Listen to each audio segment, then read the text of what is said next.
Hola, esta es la clase de mujeres hermosas, valerosas de la Iglesia Bautista Getsemaní, es su escuela bíblica dominical y mi nombre es Rebeca Hernández. Vamos a orar para dar inicio a esta nueva lección. Gracias te damos, Padre, por la oportunidad que nos das de estudiar tu palabra, porque nos permites tomar tiempo y gracias por los materiales que nos ayudan a estudiar tu palabra capítulo por capítulo de manera más profunda. Te damos gracias por esta bendición. En el nombre de nuestro Señor Jesús te agradecemos todo esto. Amén. Pues como lo he mencionado, estamos pensando que nuestra clase podrá llamarse Mujeres Hermosas Valerosas y seguir siendo parte de nuestra escuela bíblica dominical, que eso nos podría hacer mantener nuestra identidad. Seguimos trabajando en el Evangelio de Mateo y la unidad 3, esta lección también está dentro de la unidad 3 que se titula El Rey demuestra su poder. La lección de la semana pasada estuvo basada en fue el número 37, reacciones a la autoridad del rey, y su versículo clave estuvo basado en Mateo 12:28. Y lo que vimos es que el Señor Jesús fue acusado de que él echaba fuera demonios gracias a el dedo de Satanás o del diablo. Y este versículo es un argumento que él presenta. Dice, pero si yo por el Espíritu de Dios echo fuera los demonios, ciertamente ha llegado a vosotros el reino de Dios. Entonces, más de alguna persona debió haber levantado cejitas y haber sentido que es cierto, pudiera no ser del diablo y ser de Dios. Entonces, ya está el reino de Dios aquí en la tierra, ya llegó. Lo que vienen esperando como pueblo, porque precisamente de eso, eso es lo que ellos están, pero dicen que están esperando el reino de los cielos como parte de la promesa de Dios. El estudio de hoy es el estudio 38, el rey explica su reino, y está basado en el capítulo 13 de Mateo. Y estas son algunas de las porciones de lo que serían sus puntos, especialmente los que vienen en el libro. Para la verdad central tenemos que las características del reino es explicadas, bueno, esta es la verdad central, las características del reino explicadas por Jesús en parábolas. Esa es la técnica de enseñanza que él está usando, las parábolas. Y para las metas de enseñanza-aprendizaje nos pide demostrar que conoces algunas características del reino, porque no van a ser todas las que vayamos a alcanzar a ver. Y demuestra tu actitud de entendimiento y compromiso en el reino. Para lo que es el bosquejo de nuestra lección o del estudio de hoy, estoy tomando el que nos presenta Jamieson Fausset and Brown en su comentario bíblico, que nos ofrece 2 puntos, y este primero dice: Jesús enseña por parábolas, y sí, abarca del versículo 1 al 52. Nos da subtemas o subtítulos que son la introducción, luego la primer parábola, luego motivo para enseñar en parábolas, y luego nos habla de la parábola segunda y la séptima y las junta porque tienen en común algunos elementos, y luego junta la tercera y la cuarta, que también ambas tienen algo en común, y luego nos da las parábolas quinta y sexta. Y entonces toda esta sección nos va a hablar de las parábolas. Ya para el final vamos a tener el punto 2, cómo era Jesús estimado por sus parientes, que viene a ser los versículos del 53 al 58. Como son secciones un poco cortas, tuve oportunidad de traerlas aquí, entonces vamos a iniciar con la parte de la introducción, que es donde nos sitúa dónde estaba, ¿no? Dice así, Mateo 1 del 13 del 1 al 3. Aquel día salió Jesús de la casa y se sentó junto al mar. Y se le juntó mucha gente, y entrando él en la barca se sentó, y toda la gente estaba en la playa, y les habló muchas cosas por parábolas, diciendo: He aquí el sembrador salió a sembrar.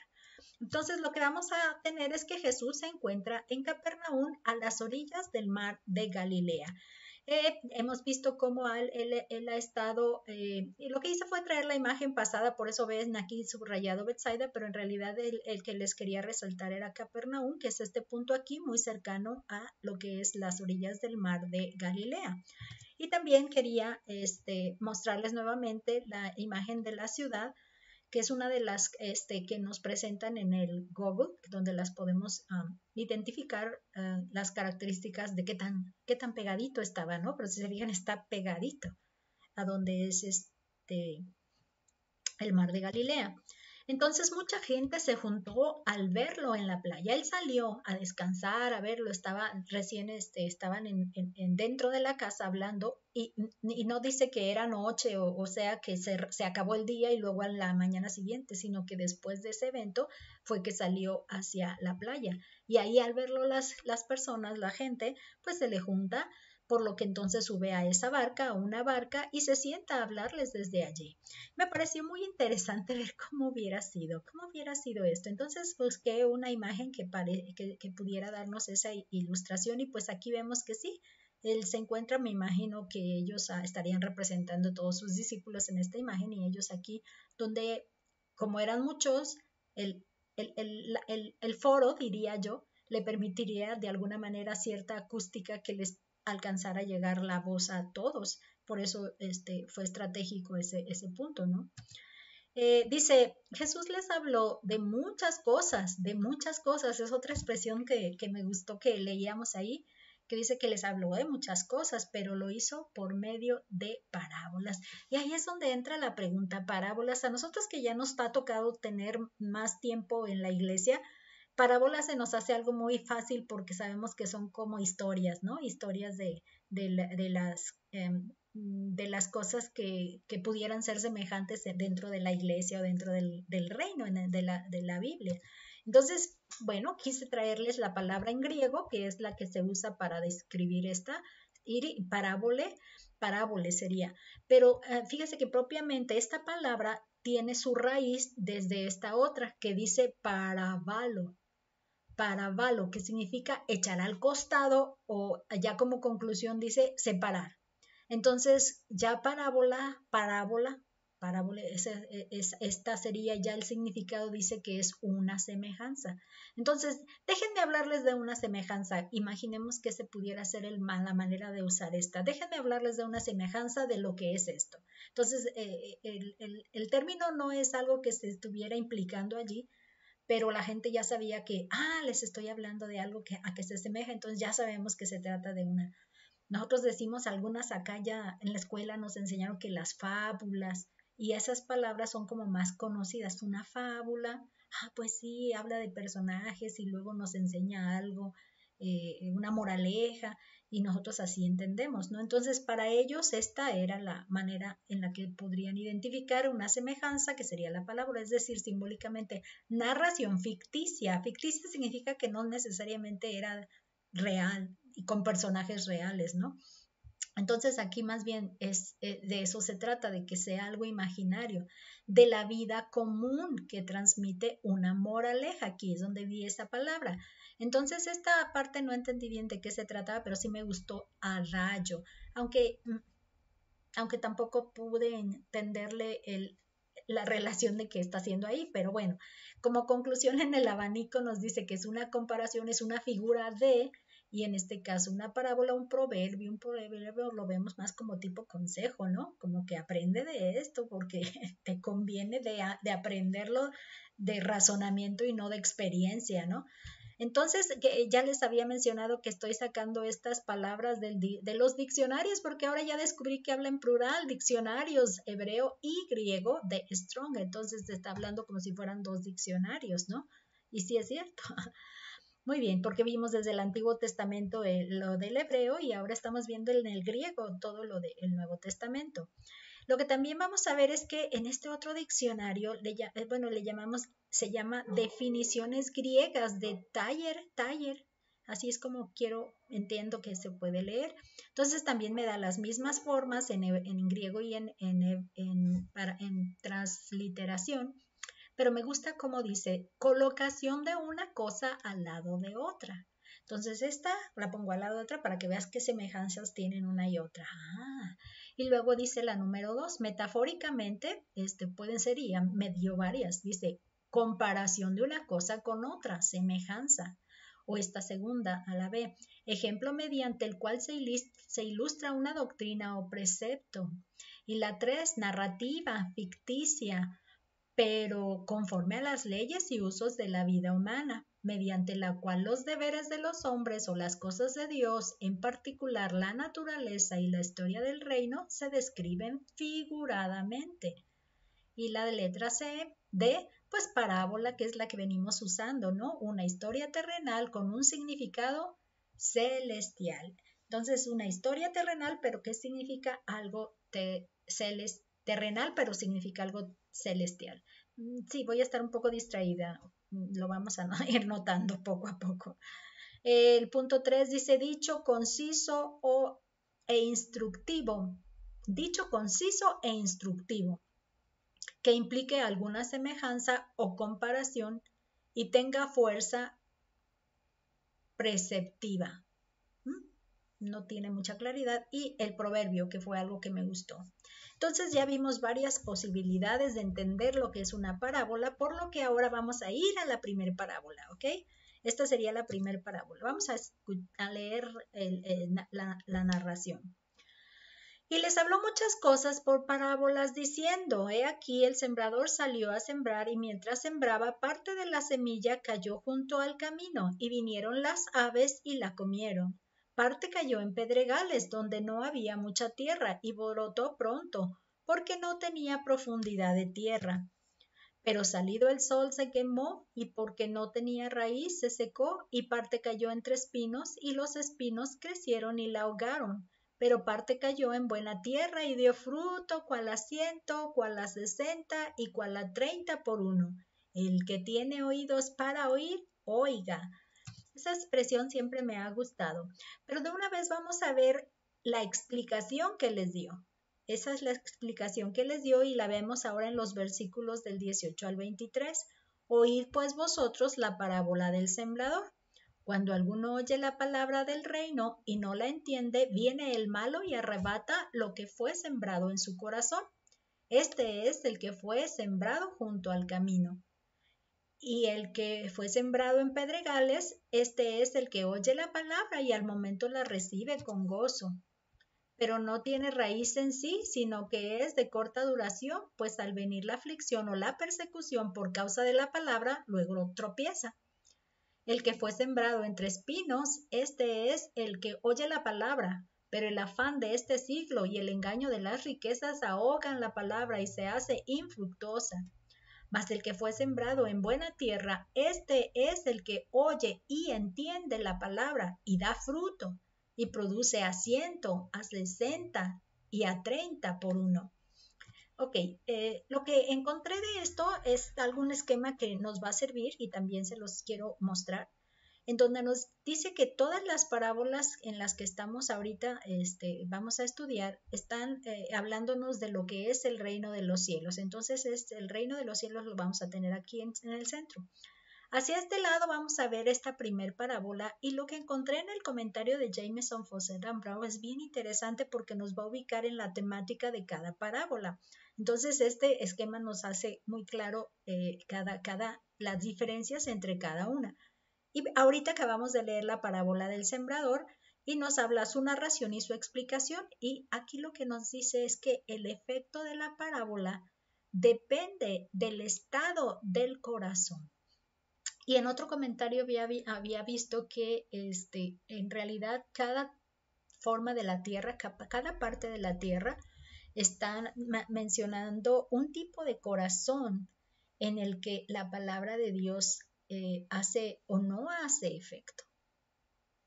Por ejemplo, si se acuerdan del relato, habla de oyeron la palabra y no entendieron, o la oye y además la oye y esto. Entonces estamos entendiendo de que es una persona que tiene una reacción desde su corazón ante la palabra y algo sucede cuando recibe la palabra desde su corazón. Entonces su corazón es el terreno en realidad.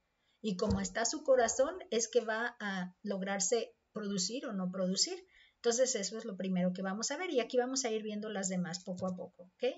Entonces lo primero que vamos a ver es que el mensaje del reino, es algo que yo les quería invitar a que no perdamos de vista porque a veces dejamos cosas como muy fuera de su contexto y las estamos tratando de usar de acuerdo a lo que nos está requiriendo un tema en la iglesia o en nuestras labores dentro de nuestra programación de actividades, etcétera. Entonces, algo que no debemos dejar de tener en cuenta es que el Señor Jesús está llegando a la tierra predicando el mensaje de que el reino de Dios ya está aquí. Él no ha entregado su vida. Lo único que Él está haciendo ahora es que nos está visitando para reconocer qué personas ya brotó su fe o ya de alguna manera está su fe lista para que haga eso, brotado, abra. Por ejemplo, ya está el capullo allí de una rosa, por ejemplo, y en el momento en el que sale el sol, por decirlo así, abre y entonces ya se puede observar que es ya un botón de rosa, ¿no? Ya es una rosa allí abriendo. Es una de las cosas que él viene haciendo. Entonces el mensaje del reino y su llegada a la tierra es parte de un proceso que comenzó en la predicación de los profetas del Antiguo Testamento.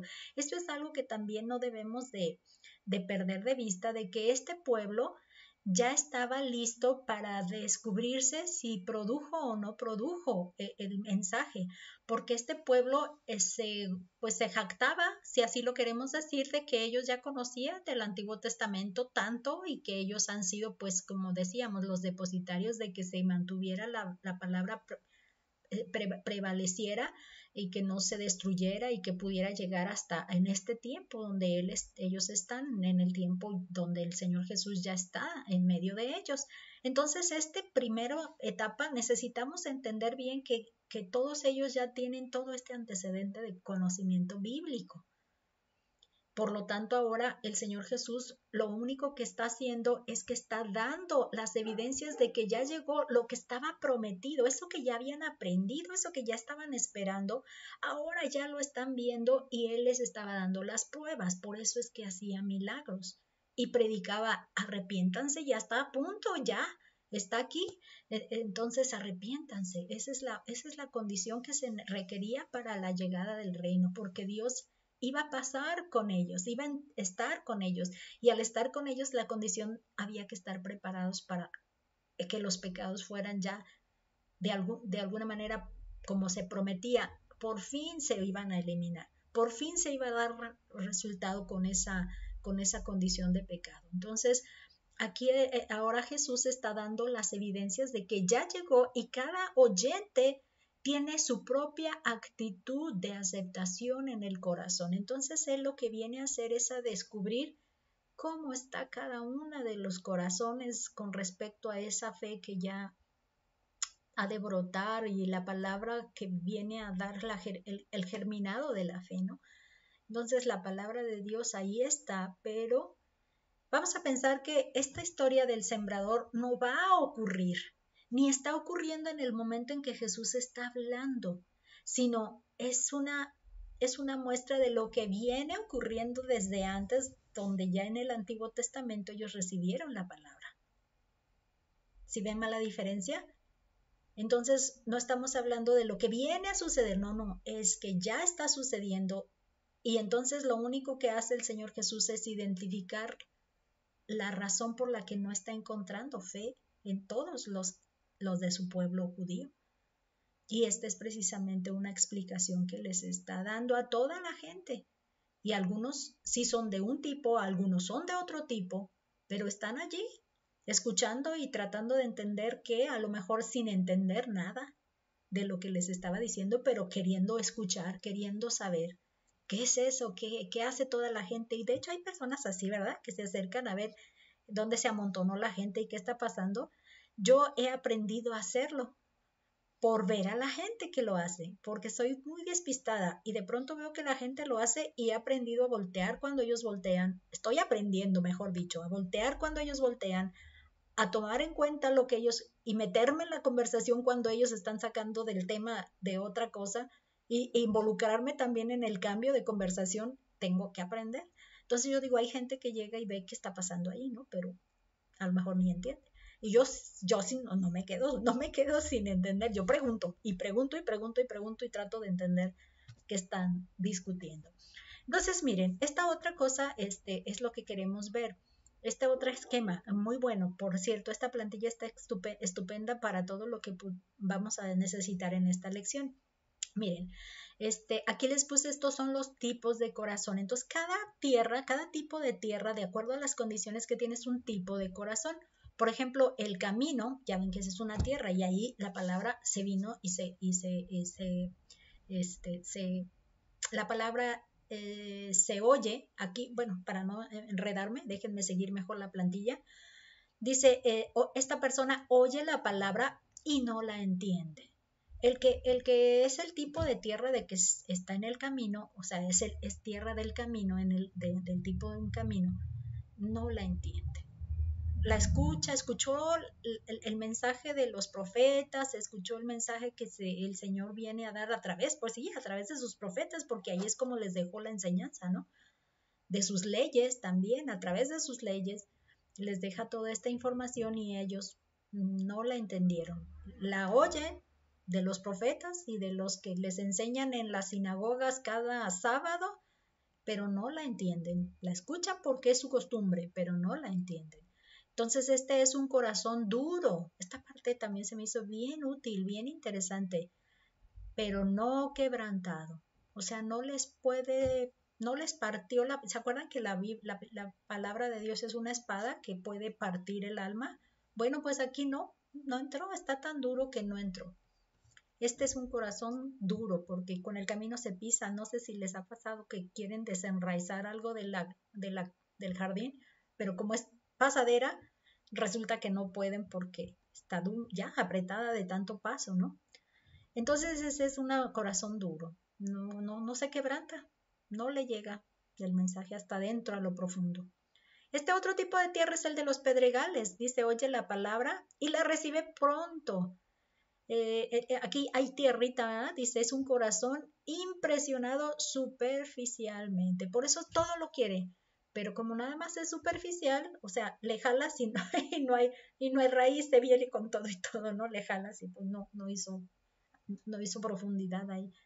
Porque los pedregales pues tendrán tierra blandita y luego por bajo muy pedregal, que no hace enraizar bien hacia lo profundo porque está duro abajo, ¿no? Arriba está blandito, pero abajo está duro. Este otro tipo de corazón o de tierra es el de espinos. Esta persona oye la palabra con poco espacio. O sea que de toda la superficie no nada más está esto, sino hay otras cosas ahí creciendo también. Entonces, cuando se trata, pues poco a poco va creciendo y va a necesitar espacio, ¿no? Para poder empezar a desarrollarse y agrandarse, pues resulta que no tiene suficiente espacio. Entonces este es un corazón por los espinos, porque pues los espinos están también ahí presentes. Este es un corazón ocupado en las cosas del diario, necesidades personales quizá de económicas, quizá de salud, quizá de familia, por las cosas, los quehaceres, pues sí, trabajo, estudios, todas las actividades y hasta querer. No hay que trabajar porque queremos el auto tal o que queremos la casa tal. Entonces alguien que se empeña más en esto y pues lógicamente la palabra no tiene cabida ahí. Y esta sería la última tierra, tipo de tierra, en donde esta persona oye la palabra y no nada más la oye, sino la entiende. Le cae el 20 y dice, yo quiero eso. Este es un corazón que permite echar raíz, no nada más echa raíz, sino madura y hace todo el crecimiento que debe estar. Entonces, la palabra produce desde el corazón y es lo que nosotros venimos diciendo cuando decimos que nuestro corazón entiende y es transformado y por lo tanto produce frutos de fe, actividades y cosas que desde el corazón nacen y que la gente ve y de dónde quiere dar y de dónde quiere participar y ofrecer amor a las personas y de dónde quiere darles apoyo económico a los que no tienen o de dónde quiere enseñar lo que ya aprendió. Entonces todo eso son los frutos de que ya creció algo allí, ¿verdad? Entonces, entendiendo esto, espero que se les haya grabado y si no, regresen el video y los vuelven a ver si ya queda un poco más claro, ¿no? Entonces, vamos a ver, esta fue la primera parábola y su enseñanza. Ahora fíjense que viene el motivo para enseñar porque a todos les dio curiosidad, como nadie enseña de esta manera. Los escribas y los fariseos o sacerdotes no les están enseñando, sobre todo los escribas, que eran los que habíamos leído la última vez que hablábamos de ellos, que ellos se iban a encargar ahora en las sinagogas, como eran los copistas, ahora ellos se encargaban de enseñar en las sinagogas, porque no podían ir al templo, ya los habían expulsado de su tierra, pues tenían que formar sus propias templecitos o capillitas, y entonces ellos se encargaron cada escriba de su propia capilla o en este caso sinagoga. Entonces, ellos preguntan, ¿por qué les enseñas de esta manera? ¿No? Este es el motivo para enseñar de esta manera. Vamos a leer el pasaje. Dice, entonces acercándose los discípulos le dijeron, ¿por qué les hablas por parábolas?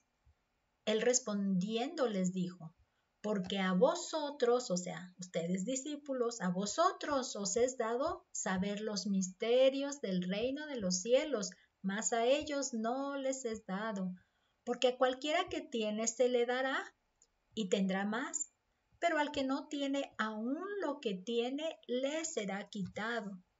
Por eso les hablo por parábolas, porque viendo no ven y oyendo no entienden, de manera que se cumple en ellos la profecía de Isaías que dijo, de oído oiréis y no entenderéis, y viendo veréis y no percibiréis, porque el corazón de este pueblo se ha engrosado y con los oídos oyen pesadamente y han cerrado sus ojos para que no vean con los ojos y oigan con los oídos y con el corazón entiendan. En el corazón es donde se entiende. Y una persona que no logra que llegue al corazón se da uno cuenta que no ha entendido. Y se conviertan, desde ahí viene precisamente el efecto del convertirse, y yo los sane. Pero bienaventurados vuestros ojos, discípulos, porque ven, y vuestros oídos, porque oyen, porque de cierto os digo que muchos profetas y justos desearon ver lo que veis, y no lo vieron, y oír lo que oís, y no lo oyeron. Entonces, sí nos damos cuenta de que no se trata de que les haga menos a ellos, es porque en realidad ya sabe el fin de lo que hay en realidad en ellos, porque el mismo profeta lo expuso y él solamente lo está retrayendo para que les haga, explicándoles por qué razón no le, no le va a dar tanta atención a ellos, porque en realidad no les va a llegar. Pero igual, estaban ahí los discípulos y ellos recibieron la enseñanza, y entonces ellos recibieron la explicación también de esa primera parábola.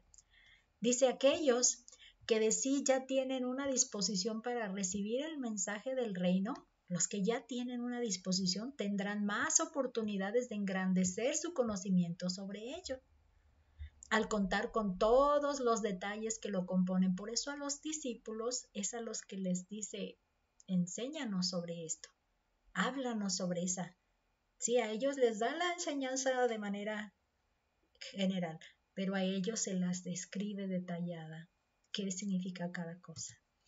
Cuando una persona no muestra interés en saber acerca del reino, pues cierra sus ojos y sus oídos conscientemente, nada que se le diga servirá para que pueda alcanzar el conocimiento mínimo del mensaje que se le predica. O sea, la persona que ya está dispuesta a que no acepta, solita cierra, solita. Seguido pasa que tenemos en la clase una hermanita que ya me di cuenta de que es muy común que durante la clase se levanta, está buscando cosas, está haciendo otras actividades y de pronto se levanta, sale y luego ya regresa, pero la noto medio distraída y primero me hizo sentir preocupación, pero ya con esta lección me di cuenta de que no debo de tener esa preocupación, porque no soy yo quien dispone los corazones. Cada corazón tiene su propia disposición de sí. Si la persona no desea abrir su corazón para recibir la enseñanza, no es algo que yo de alguna manera tenga la culpa. también me di cuenta de que anteriormente tuvimos la presencia de otra hermanita que está asistiendo a las actividades de la iglesia, pero ya no está llegando a la clase. Y cuando traté de platicar con ella, me menciona que sí, que va a volver a la clase, pero lo más probable es que no se ha sentido identificada con la clase como la estamos trabajando, ¿no? Entonces, la disposición del corazón, eso es, ya decís, de cada quien, de cada quien. Por ejemplo, dice, la misma estrategia de ofrecer una historia o paralelo de la vida cotidiana tiene el propósito de cautivar la atención a manera de anzuelo. Si desde el corazón logra enganchar, el razonamiento llegará a obtener todo el conocimiento. Entonces, si llega desde el corazón, entonces ya de ahí el corazón va a motivar para quiero saber y empezar a preguntar y entender. Pero como ya lo cautivaron desde el corazón, ¿qué más? ¿Cómo? Y trata de saber más. Y el que no, ok, ya te escuché, vámonos. Ok, entonces en esta siguiente parte, porque ya vimos que son subtemas, estamos viendo la segunda y la séptima parábolas y vamos a leerlas así en continuas. Les refirió otra palabra diciendo, el reino de los cielos es semejante a un hombre que sembró buena semilla en su campo, pero mientras dormían los hombres, vino su enemigo y sembró cizaña entre el trigo y se fue. Y cuando salió la hierba y dio fruto, entonces apareció también la cizaña. Vinieron entonces los siervos del padre de familia y le dijeron, Señor, ¿no sembraste buena semilla en tu campo? ¿De dónde pues tienes cizaña? Él les dijo, un enemigo ha hecho esto. Y los siervos le dijeron, ¿quieres pues que vayamos y la arranquemos? Él les dijo, no sea que al arrancar la cizaña arranquéis también con ella el trigo. Dejad crecer juntamente lo uno y lo otro hasta la siega. Y al tiempo de la siega yo diré a los segadores, recoged primero la cizaña y atadla en manojos para quemarla, pero recoged el trigo en mi granero. Ok, entonces esta es la primera. Y ahora viene y explica desde el 36 al 43. Entonces, despedida la gente, entró Jesús en la casa y acercándose a él sus discípulos le dijeron, explícanos la parábola de la cizaña del campo. Aquí recuerden este evento cuando dice que dejó a la gente y se metió. Pero esto fue después de que dijo algunas parábolas más allá con ellos. Pero acá se las explicó. Dice, respondiendo él les dijo, el que siembra la buena semilla es el Hijo del Hombre. El campo es el mundo. La buena semilla son los hijos del reino y las cizañas son los hijos del malo. El enemigo que la sembró es el diablo. La siega es el fin del siglo y los segadores son los ángeles. De manera que como se arranca la cizaña y se quema en el fuego, así será el fin de este siglo. Grábense también esta expresión, este siglo. Y está hablando de este. Hubiera hecho hasta el dedito así, este siglo, como para enfatizar a qué momento se está refiriendo. Quiero hacerles este énfasis porque lo voy a comentar un poquito más adelante. Dice, enviará el Hijo del Hombre a sus ángeles y recogerán de su reino a todos los que sirven de tropiezo y a los que hacen iniquidad y los echará en el horno de fuego. Allí será el lloro y el crujir de dientes. Entonces los justos resplandecerán como el sol en el reino de su Padre. Y esta frase es la que también quiero resaltarles porque hasta le puse un asterisco. El que tiene oídos para oír, oiga. Cada vez que veamos esta frase, ¿se acuerdan que mencionábamos? Es que viene una enseñanza muy particular y muy especial, importante. Entonces, pónganle atención cuando dice, el que tiene oídos para oír, oiga. De hecho, ya lo mencionó en la parábola del sembrador. Es importante saber el tipo de corazón de cada persona. Ok, todavía no hemos terminado, apenas terminamos la parte de la explicación y vámonos con la séptima parábola. Dice, asimismo, el reino de los cielos es semejante a una red que echada en el mar recoge toda clase de peces y una vez llena, la sacan a la orilla, y sentados recogen lo bueno en cestas y lo malo echan fuera. Así será el fin del siglo. Saldrán los ángeles y apartarán a los malos de entre los justos y los echarán en el horno de fuego. Allí será el lloro y el crujir de dientes. Vean que este y aquel que menciona aquí hace, así será el fin del siglo, no lo dijo igual. Este siglo más el fin del siglo. Entonces aquí es donde les he pedido que tomemos un poquito de atención. Muy bien, estamos ahora en esta parte. Dice segunda y séptima parábolas. Estamos hablando de la parábola del trigo y la cizaña y la de los peces buenos y los peces malos. Aquí, ¿qué es lo que nos está enfatizando? Pues el carácter mezclado del reino en su actual estado. O sea, ya es una realidad ese carácter que tienen el reino. Mezclado. Están los dos tipos de personas dentro del reino, buenos y malos, están mezclados, pues es como una siembra, ¿no? Dentro, como la cizaña y el trigo están ahí dentro. Entonces, dentro del reino. Y la separación absoluta y final de las dos clases. Entonces, aquí lo que sí nos hace resaltar es que se sabe de la presencia de los dos. Aunque no se haga nada al respecto en el momento, es absoluto que al final va a haber separación absoluta. Y eso es importante que sepamos esto. Igual y ser pacientes, ¿no? Déjenme mencionarles lo que nos dice John Wesley. Hoy encontré más detalles con John Wesley, que es lo que les traje. Dice Notas sobre la Biblia de John Wesley. Dice, propuso otra parábola, porque ya había hecho la del sembrador, ¿no? En la que explica cómo, con más detalle, el caso de los oyentes infructuosos. Aquí es lo que me hace muy, muy bueno resaltarles. Todas estas parábolas iniciales, antes de la final, que menciona del sembrador, por ejemplo, son infructuosas.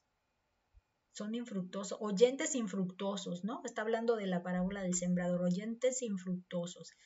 Dice, el reino de los cielos, como se observa antes, a veces significa gloria eterna. A veces el camino hacia él o religión interior. A veces, como aquí, la entrega del evangelio. La frase también se usa para una persona o cosas relacionados con cualquiera de ellos. Entonces, en este lugar significa Cristo predicando el evangelio, que es como un hombre que siembra buena semilla. Ay, con toda, rápidamente me estoy fijando que sí desfasé la plantilla de haber puesto cuando estamos viendo la primera parábola, ¿no? Pero en realidad sí está hablando del suelo, ¿no? Del suelo de aquella vez. Pero la siguiente ya va a ser ahora sí adecuada de esta. Estamos hablando ahorita, sí, la desfase de la parábola del sembrador. Pero igual sí sirvió, ¿no? De que menciona que son los suelos infructuosos, ¿no? Te repaso ahí.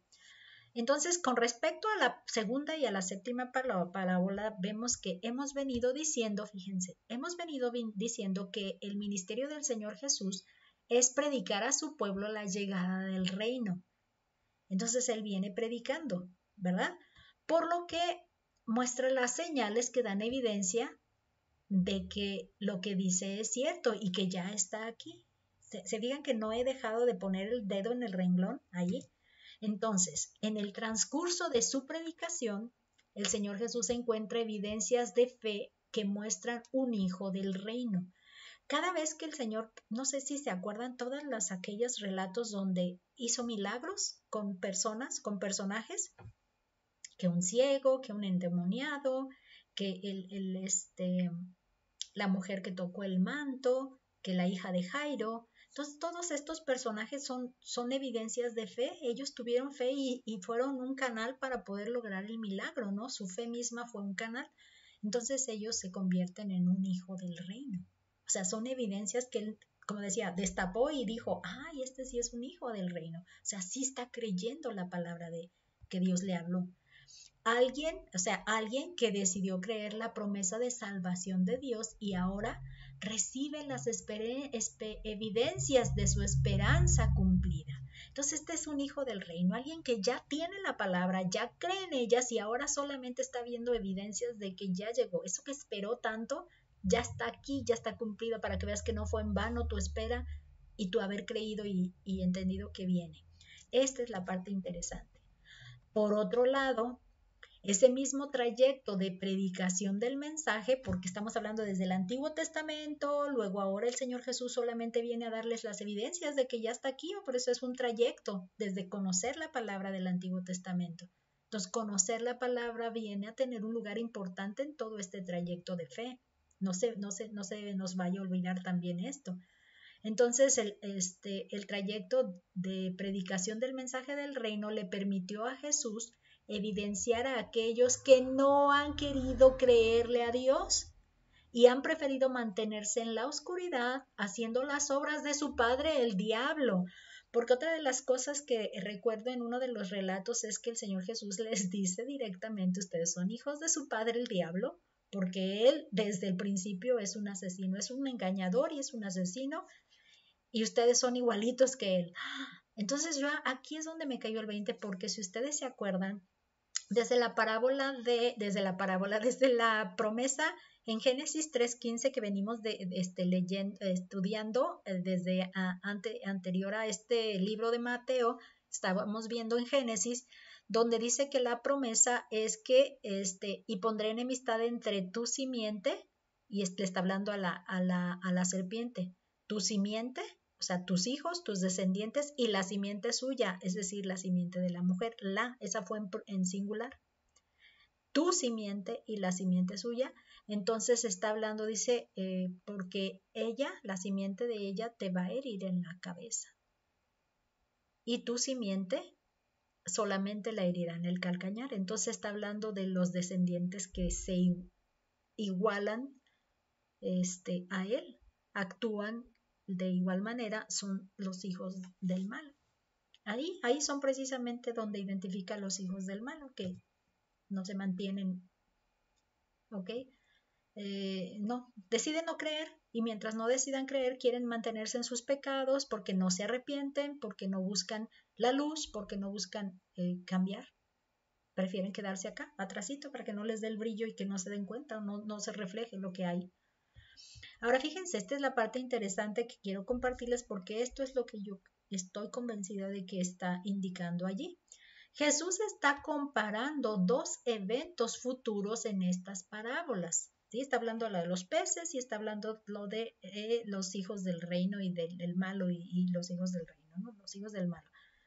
Uno cercano, que en este caso va a ser la caída de Jerusalén en el año 70 después de Cristo, y les puse este asterisco porque precisamente es donde les dije, pongan atención hasta el asterisco, es exactamente la porción donde dice este siglo. Ahí esta es donde entra mi entendimiento sobre ese pasaje. Es este siglo. Y otro lejano, que sería su segunda venida, que todavía no ha llegado, está por venir, o sea, todavía la estamos esperando. Dice, el cercano traerá la muerte física de los hijos del malo y la preservación de vida de los hijos del reino. Y vuelvo otra vez a tener claro esto, porque precisamente los que lograron preservar su vida fueron los que escucharon cada mensaje de este tipo y lograron escapar ahora sí que diríamos, y su recompensa fue su propia vida. O sea, haber creído fue recompensado con su propia vida. En cambio, estos otros que no quisieron hacerle caso, que no le tomaron en cuenta, que nunca vieron de su existencia ni de su importancia, lo hicieron menos, entonces igual les entró y les salió, mejor dicho, nunca les entró, porque vimos que solo lo escucharon y no lo entendieron, y ni quisieron entenderlo, y por lo tanto los beneficios que traía ese mensaje tampoco lo quisieron entender. Entonces estamos hablando de que ellos sí perdieron la vida.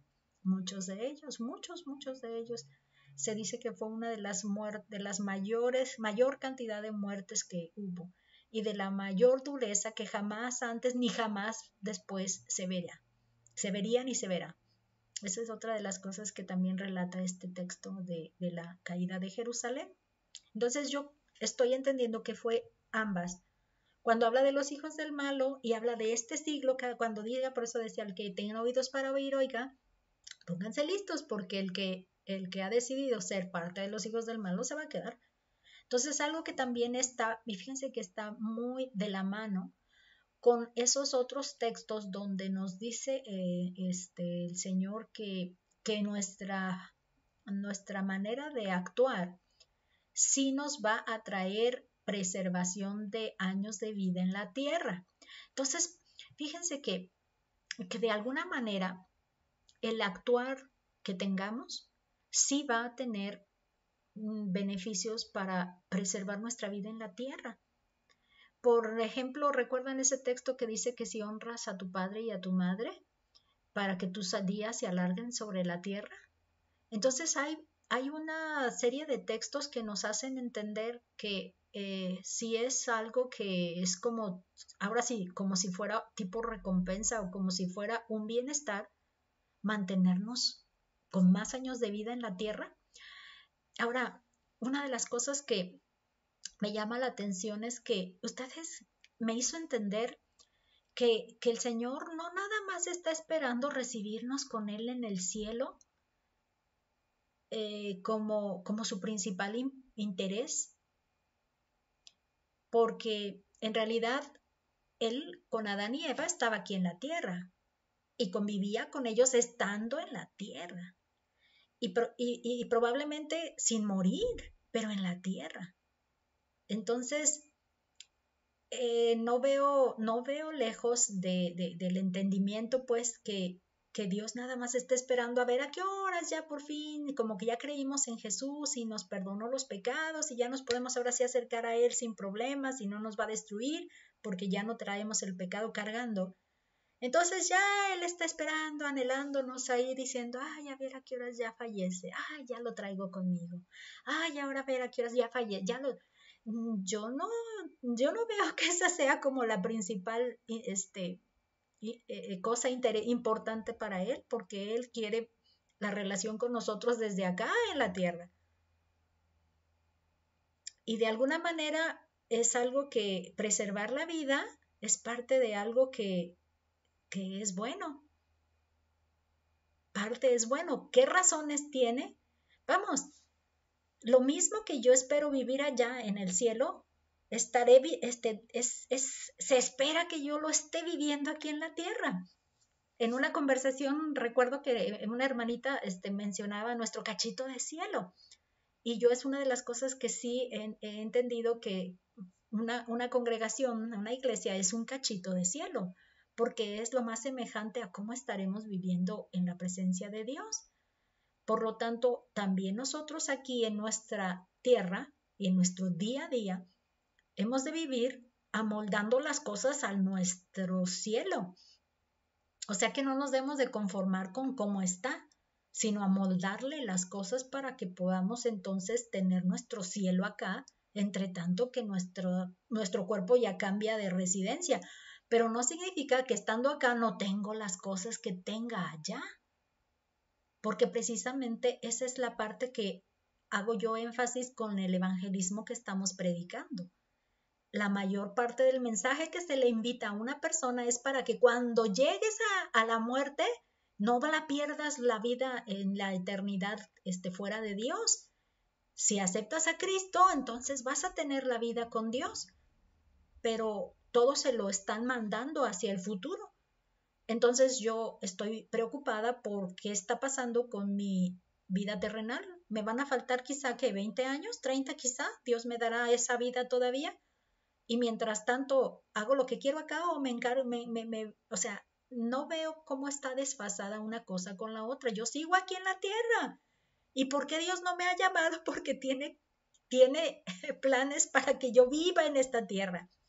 Otra cosa que me ha resaltado mucho es que cuando el pueblo judío fue que lo mandan, lo toman cautivo y lo exilio, ¿no? Lo mandan a otra tierra que no es la que ellos conocen, ni sus costumbres, ni nada. Los profetas se encargaban de decirle a la gente, ya están allá, vivan, planten sus viñas, siembren, hagan su vida, no van a volver acá. Al menos iban a pasar 70 años y la gente se quedó esperando. Imagínenos a nosotros aquí sentaditos esperando a que el Señor nos llame. Espérame, vive, haz tu vida acá. ¿Qué haces acá cuando vives? ¿Siembras? Dice, planta tus viñas, siembra, vive. ¿Cómo es las expresiones que son la función de un ser vivo? Nacer, desarrollarse, reproducirse y creo que morir, ¿no? Entonces, en un humano, vive, aquí, vive, pero lo que tienes ahora hace la diferencia de cómo lo vas a vivir. Entonces, los hijos del reino tenemos que vivir aquí. ¿Y cómo vivir? Pues tenemos que vivir siendo influencia, pero hay que vivir aquí. Y no esperanzarnos a un futuro y un futuro y un futuro. Pues espérame, es que yo lo tengo aquí todavía. Y no está peleado que yo desee vivir acá y prosperar acá y ver por mi comunidad acá y saber que todas las cosas que están a mi alrededor son agradables para conmigo también y me hacen sentir bienestar. Entonces, ahí es donde me entró, como espérame, es que la preservación de vida también es parte de un plan de Dios. Y no nomás está esperándose para recibir a los que algún día han de creer. Y por eso es paciente y por eso no viene. Espérame, es que si no viene, también es parte de su plan, porque no me está pidiendo como único fin llevarme con él, si yo estoy aquí con él también. Entonces es donde me cuesta tanto conflicto tratar de entender para qué estamos queriendo que la gente entre al conocimiento del Señor Jesús, para el futuro o para el presente y para el día a día. ¿Y está peleado eso con que Dios nos ha de llevar a su presencia en un tiempo determinado? Pues yo para qué me espero, yo estoy aquí y estoy viviendo con Él y estoy manteniendo mi día a día ya con Él. Entonces a mí no me hace diferencia si estoy aquí o estoy allá, ya estoy con Él. Entonces hago lo que tengo que hacer. Ahora no sé si entra ese dicho de al pueblo que fueres, haz lo que vieres, o al pueblo que fueres, eso sirve para hacer sus costumbres, pero yo digo, si ya estoy acá, pues acá hago lo que tengo que hacer. ¿Qué tengo que hacer? Trabajar, tengo que vivir, a lo mejor el matrimonio, a lo mejor la procreación, ya no me toca eso, pero estamos hablando de que yo sigo funcionando aquí con las características y capacidades que tengo aquí. Y esa es mi tarea ahorita. Entonces mi futuro ya está asegurado, gracias a Dios, porque me dio esa bendición, pero pues no significa que me tengo que esperanzar a eso, a su futuro, al futuro en allá. Estoy aquí y aquí está mi futuro terrenal, ¿será? Espero que sí me dé explicar con esto, pero sí me ha latido el corazón ver que nos estamos perdiendo en la predicación del Evangelio. Y esto me permitió por fin, por fin comentarlo, que ya tengo bastante tiempo que le estoy dando vueltas a eso en mi cabecita, mi razonamiento, y lo estoy compartiendo ahora con ustedes, ¿no? Ok, vamos avanzando. Dice, en el evento lejano, estamos hablando ya ahora sí, la segunda venida del Señor Jesús, Jesús explica cómo en su segunda venida se efectuará la muerte espiritual de los hijos del malo, la absoluta y final. Por eso hablaba así el detalle ahí de la gráfica que pusimos del reino de los cielos y las parábolas. Y para los hijos del reino y para los hijos del reino, para el día le enredé ahí la redacción, que creyeron a Dios, a ellos les tocará la vida eterna. Entonces, nosotros tenemos la presencia de Dios en la vida eterna, pero fíjense que la única diferencia que vamos a tener allá es la condición de nuestro cuerpo, que ya no va a morir. La única diferencia, entonces, yo entiendo que si yo ya tengo mi relación con Dios desde acá en la tierra, la cuestión es que aquí sufro mi deterioro del cuerpo, sufro las cosas que hay con el maligno y el estar amontonados, dijimos, ¿verdad? Buenos y malos, ahí estamos rozándonos y golpeteándonos y molestándonos, pero de mí depende que yo haga mi propio cielo, mi pequeñito de cielo, como decía la hermanita, ¿no? Aquí en la tierra, en el que yo, pues sí me va a estorbar que me puso aquí mente y no me deja estar en mi espacio cómodo, pero mi mente y mi pensamiento y todo lo tengo encauzado en la vida eterna que ya estoy viviendo desde ahora, porque Él ha cambiado mis pensamientos, ha cambiado mis deseos, ha cambiado mis emociones, mis anhelos, mis querer, quiero esto, quiero, mis quereres. Entonces, ahora sí que si llega, llega, y si no llega, pues no llega. Estamos aquí con la presencia de Él, ya. Entonces no esperemos a que la persona venga a Cristo para el futuro, que venga a Cristo para su ya, para su presente, ¿verdad?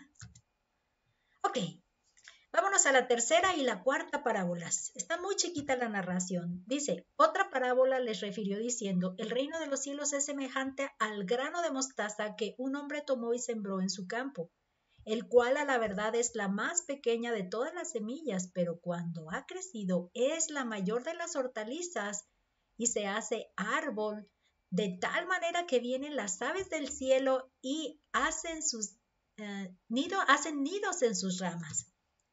Otra parábola les dijo, el reino de los cielos es semejante a la levadura que tomó una mujer y escondió en 3 medidas de harina, hasta que todo fue leudado.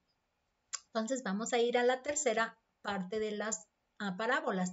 Aquí estamos viendo la tercera y la cuarta, que es la parábola de la semilla de mostaza y la levadura, y está describiendo estas parábolas el crecimiento del reino desde los comienzos más pequeños hasta la universalidad final.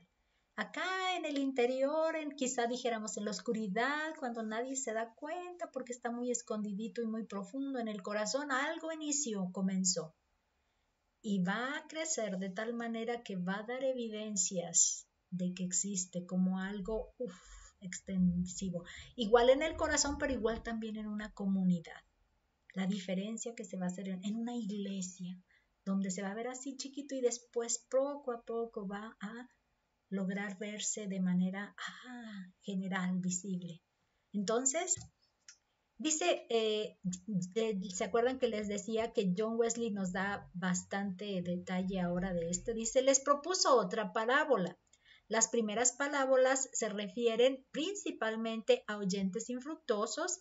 Estas siguen a los que dan buenos frutos, esto es el reino de los cielos, tanto la entrega del Evangelio como el reino interior.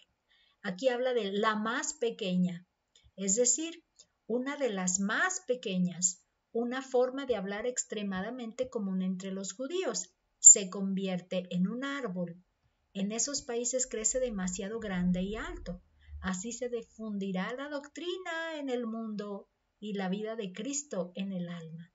Entonces la más pequeña, pero luego se va a difundir. Y en el caso de las 3 medidas, que dice, lo va a poner en las 3 medidas, bueno, él dice, esta era la cantidad que solía cocer de una vez, hasta que todo estuviera leudado. Así el Evangelio leudará al mundo y bendecirá al cristiano. Entonces estamos hablando de que ya cuando, imagínense, ya cuando uno junte con el otro que también es creyente, todo eso se va a hacer así como, fíjense que se me viene a la mente ese jueguito que de pronto bolitas de colores, donde juntas a todas las de un color y luego ya haces un clic allí y se te dan puntos, pero mientras más juntes de un mismo color, más puntos logras cuando le tocas ya para que se desaparezcan, pues de que ya viste el montón y le das ahí. Y algo parecido así cuando ya se juntan muchas, así ya es mucho, mucho lo que vas a ganar de ello, ¿no? Pensando en puntos ahora, ¿no? Fíjense, dice, en estas parábolas el Señor Jesús describe cómo la vida espiritual puede ser tanto visible, que emana del corazón, como invisible, que crece en el interior mientras nadie puede verlo. Entonces, visible cuando emana, al emanar produce acciones de fe, acciones de una persona que cree y que por lo tanto ya actúa, pero también invisibles donde nadie puede darse cuenta que está algo ahí. Ya, así de cortas, lo visible y lo invisible, ¿verdad? ¿Sí? Ok. Parábolas, las parábolas quinta y la sexta es otro par ahí que nos va a unificar el tema. Dice, además, el reino de los cielos es semejante a un tesoro escondido en un campo, el cual un hombre halla y lo esconde de nuevo, y gozoso por ello va y vende todo lo que tiene y compra aquel campo. También el reino de los cielos es semejante a un mercader que busca buenas perlas, que habiendo hallado una perla preciosa, fue y vendió todo lo que tenía y la compró. Aquí vemos también la cita donde se explica estas... no, es que se junta con el cierre de lo que está ocurriendo con ellos, ¿no? Entonces estoy incluyendo, y me faltó mencionarlo allí, los versículos del cierre del momento en el que están ellos recibiendo la enseñanza de las parábolas. Y este pasaje es el 51 y el 52, nada más los dos versículos. Dice, Jesús les dijo, ¿habéis entendido todas estas cosas? Ellos le respondieron, sí, Señor. Él les dijo, por eso todo escriba docto en el reino de los cielos es semejante a un padre de familia que saca de su tesoro cosas nuevas y cosas viejas. Les recuerdo que el escriba era aquel que estaba encargado ahora en las sinagogas, como era el copista, y les mencionaba pues que no podían reunirse en el templo, tenían que hacer su sinagoga y ahí enseñar las escrituras. Entonces el escriba era el encargado de hacer esto. Entonces ellos podrían tanto traer desde el Antiguo Testamento como ahora pudiéramos traer cosas nuevas con lo que se está cumpliendo en este mensaje que el Señor Jesús les está predicando, ¿no? O Mateo está ahora ofreciéndonos a nosotros que estamos tiempo después leyendo de este relato. Entonces aquí lo que vamos a encontrar antes del cierre es que tenemos las parábolas del tesoro escondido, y les puse unos 2 puntitos aquí que ahorita vamos a ver qué significado tienen, y la piedra de gran precio, que también está aquí 2 puntitos, y déjenme mostrarles dónde está la otra. Miren, los peces malos. Esos puntitos ahorita les voy a mencionar cuál es el sentido y espero que no se me olvide, porque de pronto sí hago el plan pero luego se me olvida aterrizarlo, ¿verdad?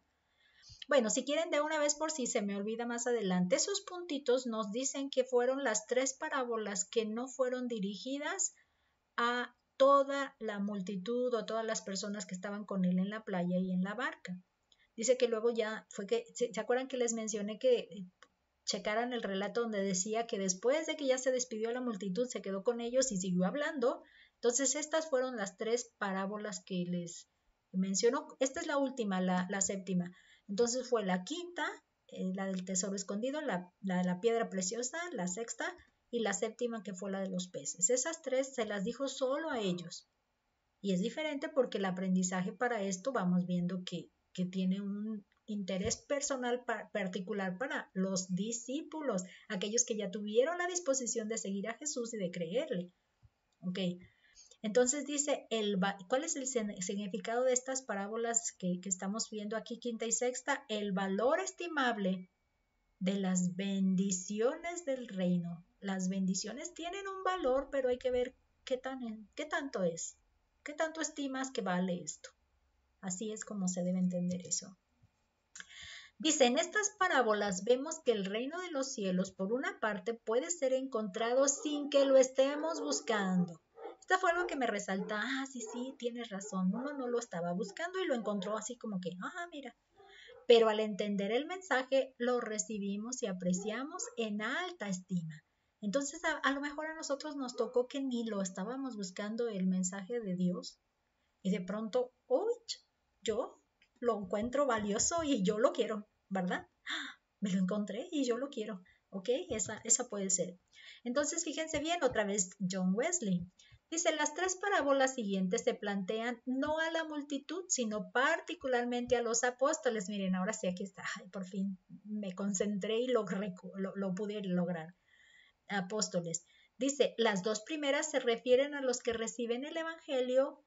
El tercero, tanto para los que reciben como para los que lo predican. cuando dicen que lanzan la red y luego jalan los peces, ¿no? Entonces, primero a los que lo reciben, las dos primeras de estas, tesoro escondido y perla. Solo para los que lo reciben es que están enfocadas. Y las dos pensando en que sus discípulos van a propagar la palabra y el mensaje de que el reino ya está aquí, ¿no? Entonces, eso sería para los que ellos son, los que lo van a ser apóstoles, él, como igualitos que él dijo, ¿no? Con las capacidades que él tenía. ¿Se acuerdan que habíamos hablado que él les dio todas esas capacidades haciendo lo que él hacía para que fueran las evidencias de que la gente y las ovejas perdidas supieran ya está aquí el reino? Entonces dice, el reino de los cielos es como un tesoro escondido en el campo. El reino de Dios dentro de nosotros es un verdadero tesoro, pero un tesoro escondido del mundo y de los más sabios y prudentes en él, ¿verdad?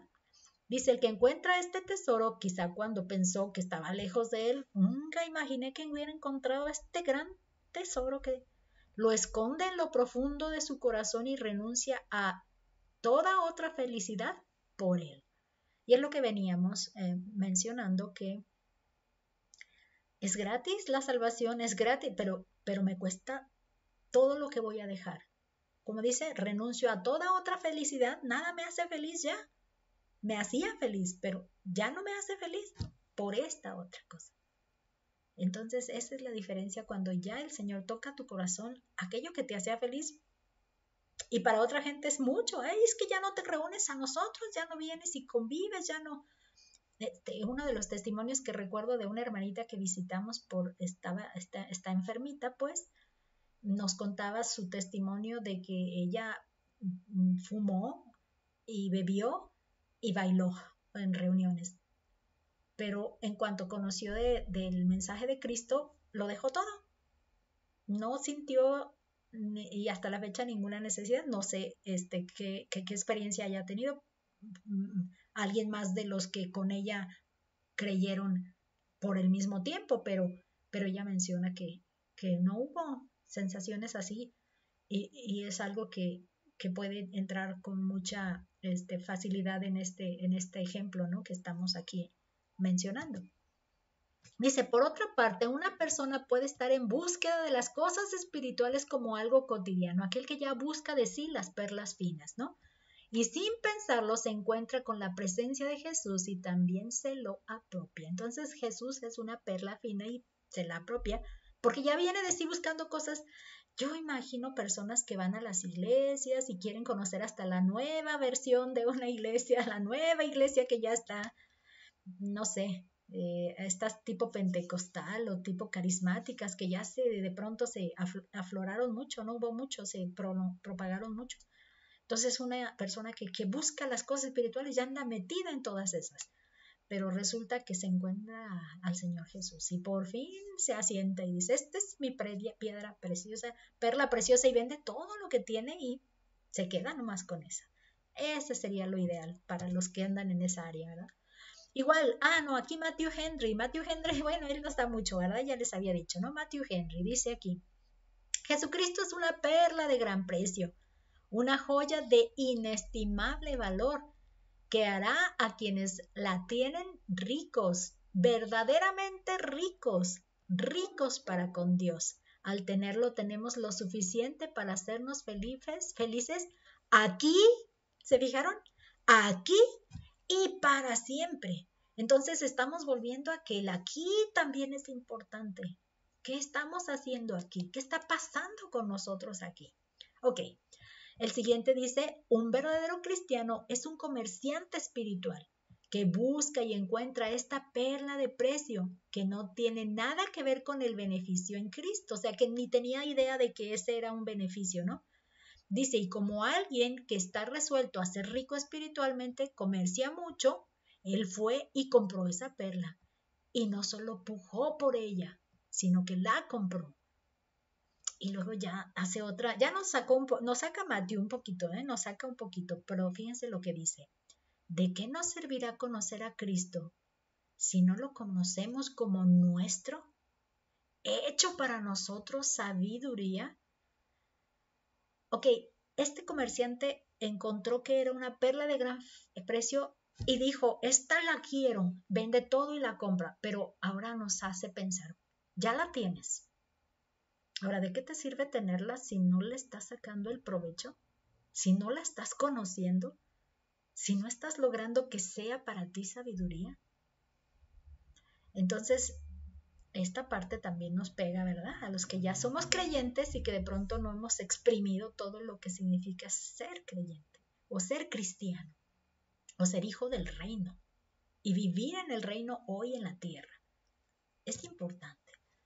Dice, podemos ser estudiosos de la palabra de Dios y llegar a ser doctos al profundizar en ella. Así, al compartirla, podremos enseñar verdades contenidas tanto en el Antiguo Testamento como en el Nuevo. Y esta es la parte donde menciona lo de el escriba docto. A lo mejor a nosotros nos toca estudiar como el escriba docto la palabra. Entonces ya estudiando lo Antiguo Testamento y el Nuevo Testamento, entonces ya podemos embonar una cosa con la otra y encontrarle sentido a nuestro día de hoy, en nuestro día de hoy, que es una de las cosas que a mí me está pasando. Yo estoy pensando en el hoy. Está bien el futuro, ya está asegurado, pero ¿y el hoy? ¿Qué estoy haciendo y qué está pasando? Y alrededor mío, ¿qué estamos haciendo? Y ya me empezó a dar vueltas por ahí el razonamiento. Ahora, este es Wesley otra vez. John Wesley dice, todo escriba instruido en el reino de los cielos. Ese es el término que está describiendo aquí. Es decir, todo predicador del evangelio debidamente preparado tiene un tesoro de conocimiento divino del cual puede sacar toda clase de instrucciones. La palabra tesoro significa cualquier colección de cosas y los lugares donde se guardan tales colecciones. Entonces, si nosotros nos exponemos a estudiar la palabra, nosotros vamos a poder enfocar la palabra a cualquier área de nuestra vida. Fíjense que en este domingo estuvimos en la misión de San Andrés de nuestra iglesia y estuve conviviendo con algunas hermanitas y de pronto empezamos a platicar hasta de la parte política. Más que nada de la cuestión de elecciones. Ellos decían que tienen elecciones en ese rato y nadie se ha enterado. Y yo me preocupé y les dije, hermana, necesitan ver qué votación es y hacerla. Necesitan dar su voto, necesitan hacer los cambios necesarios para que en su comunidad tengan los beneficios que necesitan como comunidad. Entonces, ahí estamos en el día a día. Al rato salió la conversación de que estaba el fútbol y las hermanitas son de Tepic. Y resulta que yo soy de Guadalajara y el equipo que está jugando es el Atlas. Entonces estaban emocionadas porque ellas elegían el Atlas y no al otro contrincante.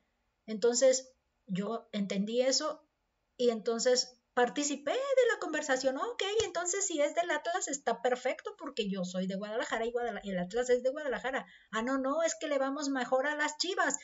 Excelente, yo soy de Guadalajara y Chivas es de Guadalajara, pero como ahorita está el Atlas, pues entonces no están las Chivas, pero el Atlas es de Guadalajara también, pues entonces mejor apoyamos al Atlas. Ah, excelente, vamos a entonces echarle porras al Atlas para que gane. Igual y ni supimos cómo iba el marcador y ni supimos cómo quedó, bueno, menos yo, pero ya estamos ahí conversando. Entonces, esto es lo que uno puede hacer de pronto con la palabra también que con el hoy. Igual era de la nada, hasta hubo quien vio como que no era una plática adecuada dentro de la convivencia de la comida, pero lo que sí pude ver es que eso nos hace ver que estamos aquí, podemos vivir de esa manera donde estemos, mientras no estemos pecando de alguna manera que reprobablemente Dios esté describiendo. Yo entiendo que estamos aquí, podemos disfrutar de las cosas mientras no sean contra. Entonces yo digo, sí va a ser interesante poder ver qué cosas aplicar en mi contexto y que estoy aquí y luego se me antoja hasta pellizcarme. Ay, sí me duele, pues es que estoy acá, todavía no me he ido.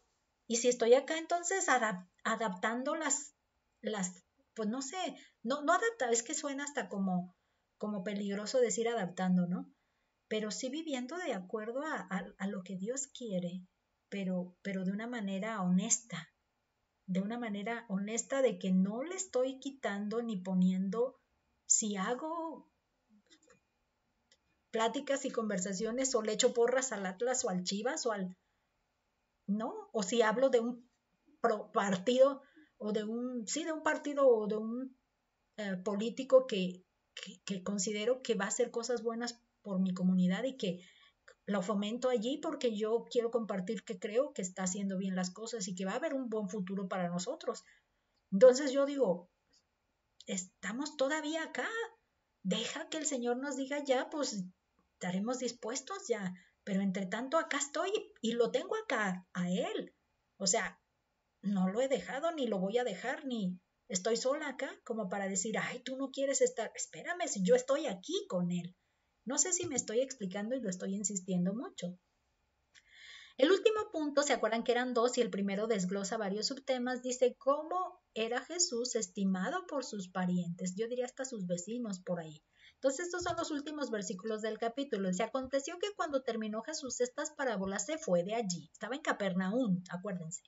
Y venido a su tierra les enseñaba en las sinagogas de ellos de tal manera que se maravillaban y decían, ¿de dónde de dónde tiene esta sabiduría y estos milagros? ¿No es este el hijo del carpintero? ¿No se llama su madre María y sus hermanos Jacobo, José, Simón y Judas? ¿No están todas sus hermanas con nosotros? ¿De dónde pues tiene todas estas cosas? Y se escandalizaban de él. Pero Jesús les dijo, no hay profeta sin honra sino en su propia tierra y en su casa. Y no hizo allí muchos milagros a causa de su incredulidad. Esta parte también se las voy a resaltar que la tengan en cuenta.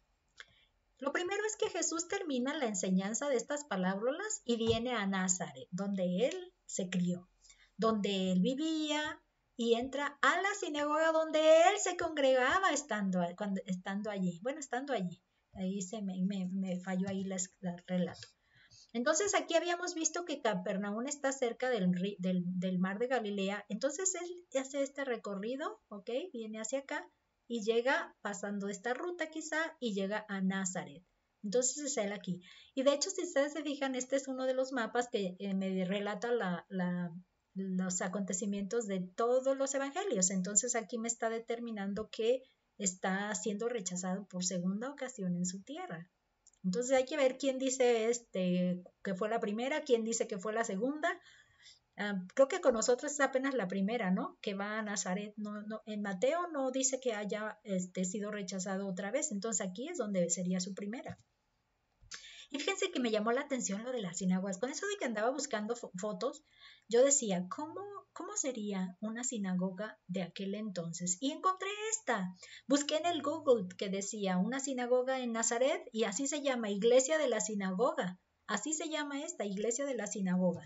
Y esta parece ser esta porque tiene esa misma esa fachada. Bueno, el título ahí dice que esta sería su fachada, pero por dentro está como si fuera en aquel entonces y está bien interesante, ¿no? Dice, en Lucas, aquí es importante que veamos qué dice Lucas porque Mateo no describe todos los detalles y porque al final de cuentas hubo un rechazo, como lo vimos en el mapa. Entonces dice, en Lucas se describe cómo Jesús se paró a leer y a declarar cumplida la profecía de Isaías. Todos lo miraban y se maravillaban al oír sus palabras de gracia, así lo describen. No quise traer el texto para no extender un poco más la lectura, pero sí me traje el de Isaías, por lo menos sus primeros versículos. Dice, el Espíritu de Jehová, el Señor, está sobre mí, porque me ungió Jehová.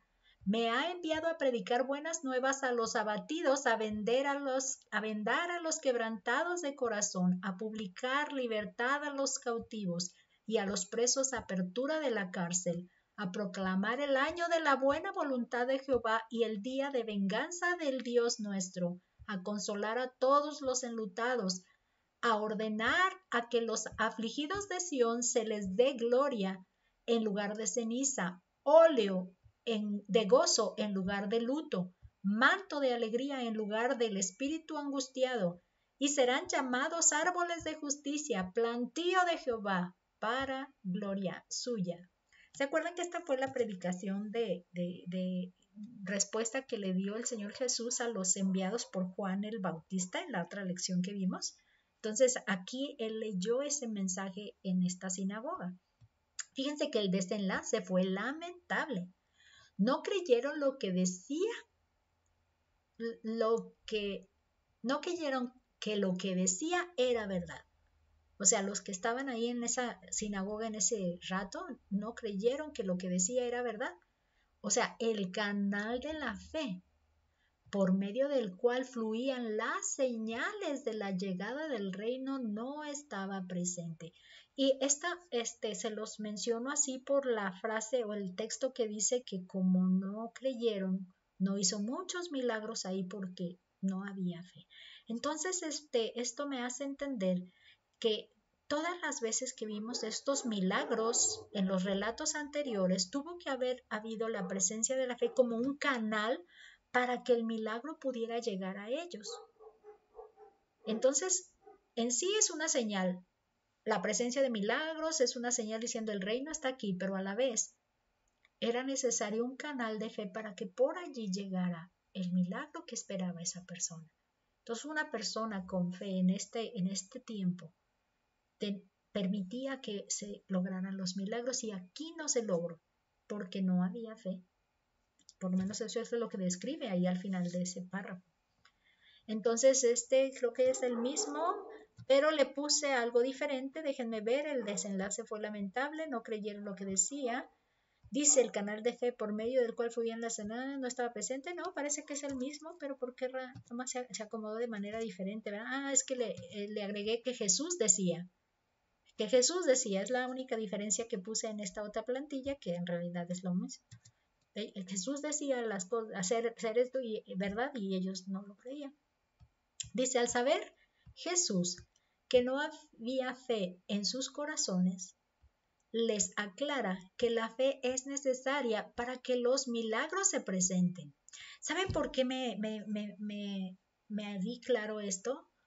Por cuanto menciona que hizo milagros con la viuda de Naín, o describe en el relato de Lucas, menciona dónde hubo milagros, donde dice que Elías vino a una tsunamita, o cómo era, o sea, los milagros que relata el Señor Jesús, no quiero mencionarlos porque no los tengo frescos y no los traigo. Siempre me hace falta traerlo escrito porque mi mente no está tan fácil y más porque de pronto estoy más desconcentrada y aun cuando lo escribí, lo preparé, se me olvida qué fue lo que puse. Pues así me pasa. Entonces, para no detallar las historias equivocadas, lo que en concreto, por eso les decía que a veces parafrasear es muy válido. En concreto es que cada milagro que se les mencionó Jesús en esa plática era de extranjeros. Era de extranjeros. Entonces ellos se ofendieron porque acuérdense que los extranjeros son paganos. Entonces acá le piden señales, le piden milagros y no hay milagros porque no hay fe. Entonces él hace ver esto. Para que los milagros ocurran, entonces es necesaria la fe. Es necesaria la fe para que los milagros se puedan presentar, aun cuando existiera fuera del pueblo escogido.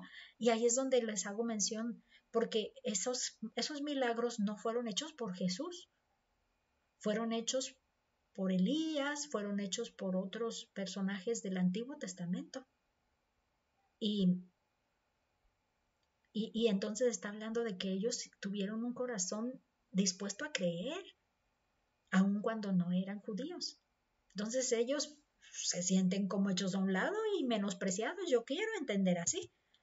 Entonces todos los presentes entendieron el mensaje de que aquellos, ¿cómo les va a dar favorecer de alguna manera? Y lejos de resolver en fe, se llenaron de ira, así dice Lucas, y trataron de despeñarle.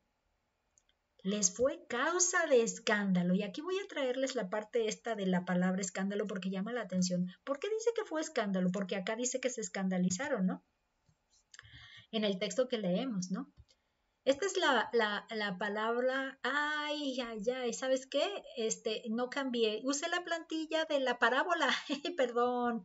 Usé la plantilla de la parábola, pero resulta que lo bueno fue que el contexto sí lo puse correcto. Aquí les debo la parte de el griego y la transliteración de escándalo, pero acá sí, miren, dice que esta palabra de escándalo viene de escandalón, que significa un escándalo, un palo de trampa, árbol joven doblado. Quiero pensar algo así, ¿no? Pensar algo así, no sé. Es decir, lazo, en sentido figurado, causa de disgusto, causa de pecado. Fíjense lo que llama la atención. Ocasión de caer, de tropezar, ofensa, cosa que ofende, les ofendió. Piedra de tropiezo, les hizo piedra de tropiezo. Fíjate que estos significados me traen también a memoria ese texto donde dice que la piedra que algunos desecharon y que sería piedra de tropiezo de algunos. Ahí me hace recordar un texto que también lo menciona, que el Señor Jesús fue causa de eso. Sería la manera en la que se está evidenciando que lo fue para ellos. Pero porque ellos mismos se produjo en ellos, o sea, no fue causado por Jesús mismo, sino que es como cuando te alumbra y en lugar de reaccionar en fe, te encierras más y peleas por lo que traes que no quieres soltar, ¿no? Algo como eso creo que es lo que pasó aquí.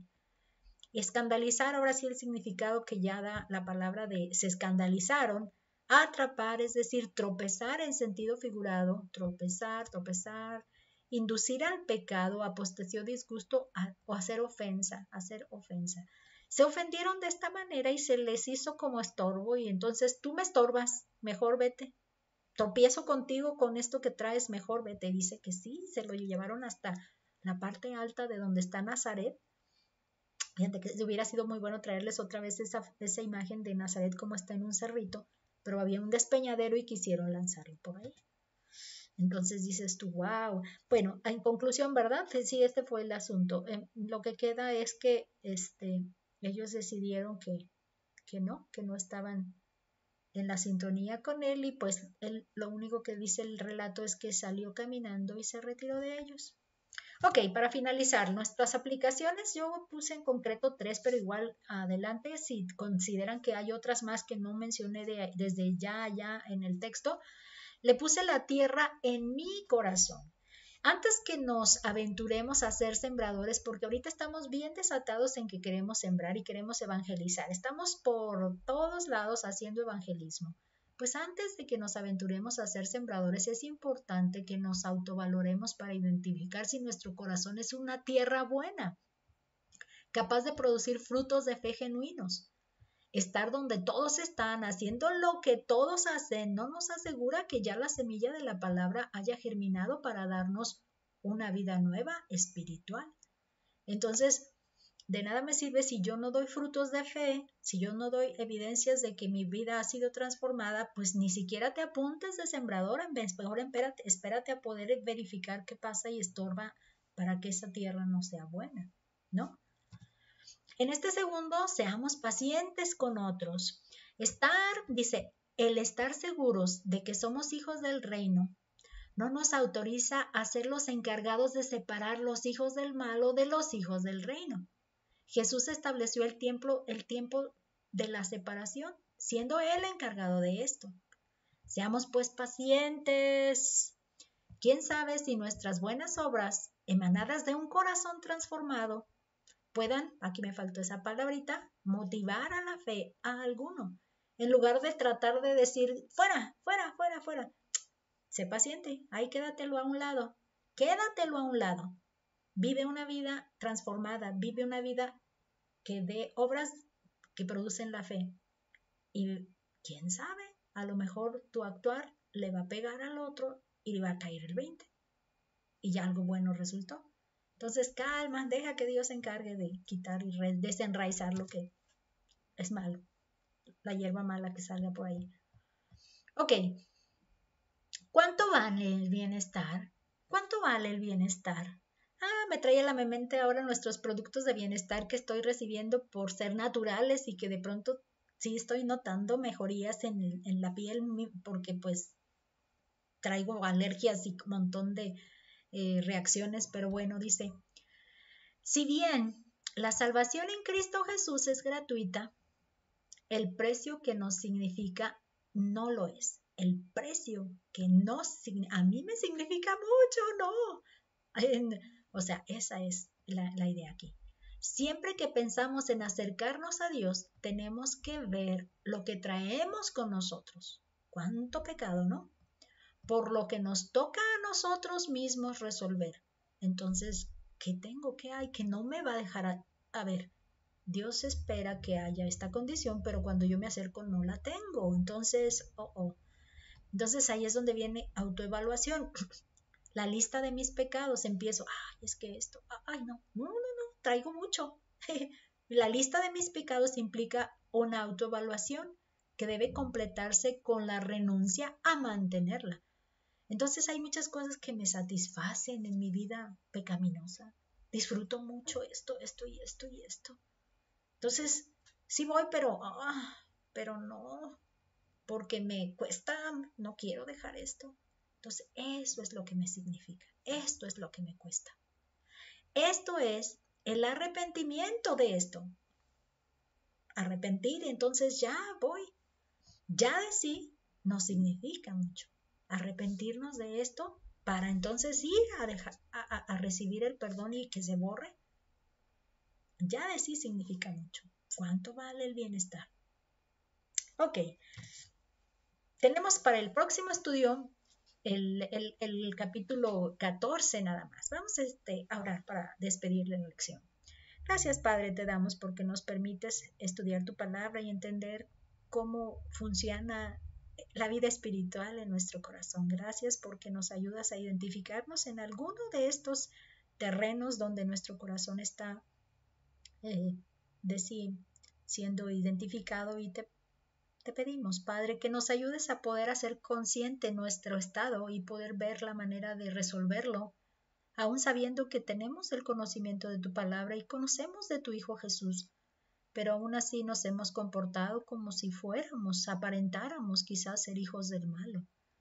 Te pedimos que nos ayudes a poder tener esta enseñanza como un cambio completo de nuestra vida, el parteaguas que se usa mucho de pronto para indicar el cambio total de lo que antes fue y ahora a partir de ya esta lección pudiéramos decir el cambio está hecho, el cambio se hizo y verlo así. Te pedimos, Padre, que tú seas el que nos guíe para poder tener la parte que nosotros necesitamos actuar y ser valientes a poder vender todo lo que tenemos a cambio de lo que tú estás ofreciendo en nuestro corazón, en nuestra nueva vida, transformados por tu Espíritu, Padre.